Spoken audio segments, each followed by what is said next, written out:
For years, the truth stayed hidden. The victims forgotten, the cases left cold, until science revealed what time could not. This is decades in the dark, where cold cases are brought back to light. On the night of May 15, 1985, 18-year-old Christine Gallegos was trying to get to work in Salt Lake City, Utah. She told her family someone was giving her a ride, but when that ride didn't show up, she made a split-second decision to hitchhike. It was the last time anyone saw her alive. The next morning, just before dawn, a maintenance worker at an apartment complex near 1384 South Jefferson Street made a horrifying discovery. Christine's body lay near a dumpster. She had been beaten, sexually assaulted, stabbed, and shot twice in the head. Her clothes were torn, her purse was nearby, and any trace of who had done this was gone. She was only 18 years old. Christine Gallegos was the youngest of 5 children. Her family described her as loving, quick to laugh, and deeply loyal. She was working hard, saving money, and figuring out what came next.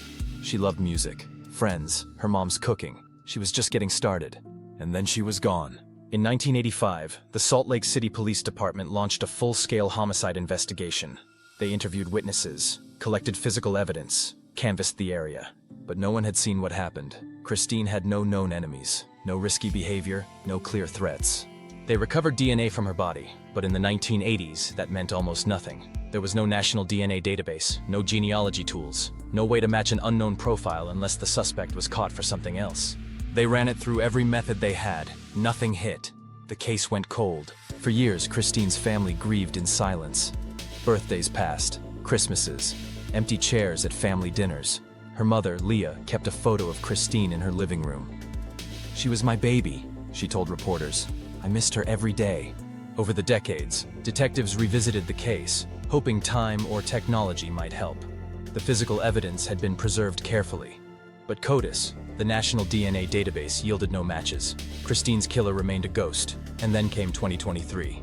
That year, a new generation of investigators at the Salt Lake City Police Department decided to send Christine's evidence to Othram Labs in Texas. Othram specializes in one thing: using advanced DNA recovery and genealogical mapping to crack cases that once seemed unsolvable. The lab took the degraded DNA and worked backwards, building a family tree, matching distant relatives, searching every branch, every cousin, every path. And eventually, they found a match: Ricky Lee Stallworth. At the time of the murder, he was a 27-year-old stationed at Hill Air Force Base, just north of Salt Lake City. He had no known connection to Christine, no criminal record, no reason to be a suspect, until his DNA put him at the scene of her murder. But there was one problem. He was dead. Stallworth had died of natural causes in Florida in July 2023, at the age of 65, just weeks before the DNA match was confirmed. To the outside world, Stallworth looked like a model citizen. He had a long, decorated career in the United States Air Force. After retiring from military service, he worked as an engineer for a large logistics company. He married multiple times. He was active in his church. To friends and coworkers, he came off as intelligent, calm, and dependable. But behind that calm exterior, there were signs of something darker. In 2020, Stallworth was charged with communication fraud for writing a bad check. The charge was later reduced, and he served time under house arrest with ankle monitoring. He also had a reputation for odd behavior in his final years, frequently spotted walking Salt Lake City's State Street late at night without explanation. Some in the area even referred to him as the State Street Stalker. Still, there were no known acts of violence tied to him. He had never been arrested for assault, never suspected in any other homicide, until now. And now, thanks to modern forensics, investigators believe they can finally piece together what happened on that night in 1985. Christine was likely walking west on North Temple Street when Stallworth offered her a ride. Maybe he seemed polite, clean-cut, a serviceman offering to help. Maybe she hesitated, and then got in. Police believe he drove her to the Jefferson Street complex sometime before midnight. It was dark, isolated, tucked behind buildings near the old Dirks Field. There, he attacked her. Christine fought back. Her injuries show she tried to resist. She was beaten, stabbed multiple times, and finally, shot twice in the head. Police believe the stabbing may have occurred during the assault, or as she tried to escape. He left her by a dumpster, discarded like garbage, and he walked away. No one saw him, no one heard her cries, and for nearly 40 years no one knew his name. The news stunned Christine's family.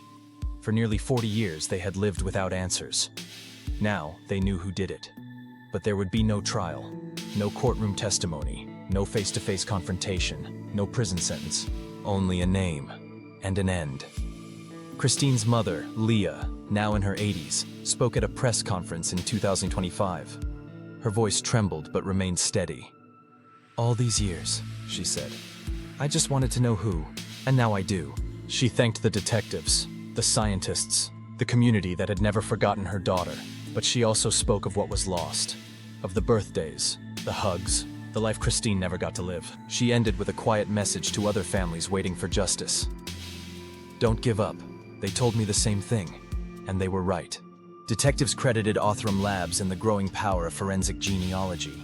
What once took decades can now happen in months. In this case, it still took 40 years. But technology, patience, and persistence finally brought Christine's killer to light. There's a bitter irony in cases like this. Closure without consequences, a name without justice. But sometimes, for families, the truth is enough. Christine Gallegos was not forgotten. She mattered. Her story matters. And now, it's no longer a mystery. This is Decades in the Dark, where science brings the past to light. Subscribe for more stories where justice never expires.